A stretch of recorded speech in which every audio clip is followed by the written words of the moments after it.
I live alone in a rented apartment. Because of my job, I often have to stay up late at the computer. It was already well past 2 in the morning. The window was slightly open for ventilation.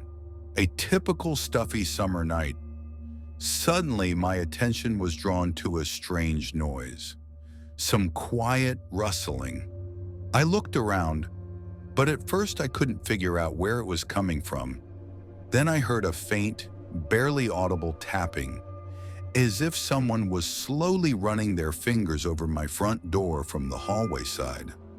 To say I freaked out is an understatement.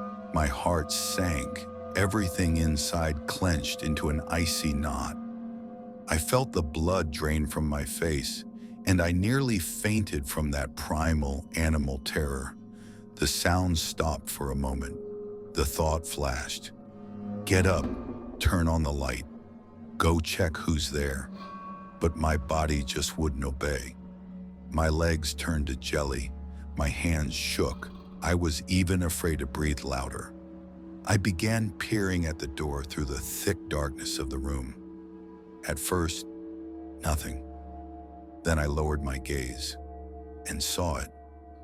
From the narrow gap under the door, right on my side of the room, thin, pale fingers were sticking out. They slowly, cautiously felt the inside of the door, sliding over it as if searching for something. I froze. I was afraid to even exhale, lest I give myself away. It felt like that hand was about to grab my foot. The feeling was as if someone on the other side had slipped their arm under the door to feel for me inside. Suddenly, the fingers vanished into the gap. I didn't even have time to breathe a sigh of relief. A couple of seconds later, they appeared again. Now the hand was groping along the floor, inch by inch, getting closer to me. I started feeling sick from the wild, all-consuming fear. Everything inside froze. My throat tightened. The hand disappeared again. And then the door began to be pushed from the inside. A cautious push. Another one. Then came the disgusting scraping of nails on the glass in the door. I just sat frozen on the chair, paralyzed, unable to believe this was happening to me here and now. In horror, I stared into the dark glass. There was nothing there. No shadow, no silhouette, no movement at all. But the scraping continued, getting louder, more insistent, as if someone on the other side was desperately clawing, trying to get to me. In that moment, I mentally thanked myself 1,000 times for the habit of always locking the door. That thin barrier seemed the only thing separating me from something inhuman. In some burst of desperation, I finally jumped up from the chair, switched on the light in the room, grabbed the phone, and, with shaking hands dialing the number, called my friend. I woke him up in the middle of the night, poured out everything in a trembling voice. He took me surprisingly seriously, advised me to get out of the apartment immediately. How am I supposed to leave? It might be waiting for me right in the hallway, I whispered, feeling my voice breaking.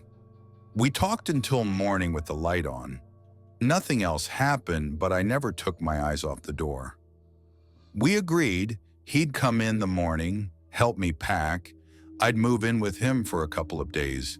In the morning, he set off to me. I kept calling him to make sure he was on the way. Finally, the call. I'm at the entrance. Come down.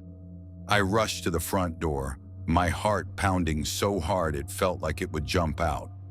Turned the key, yanked the door open, and there was no one.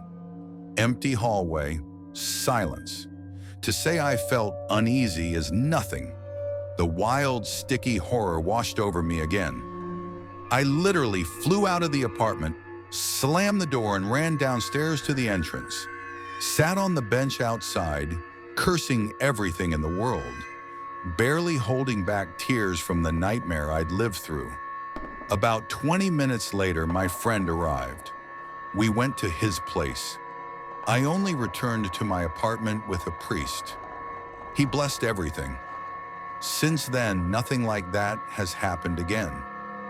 I convinced myself it was all over, but remembering that night is still unbearably terrifying. Now I know for sure there are things in our world that cannot be explained.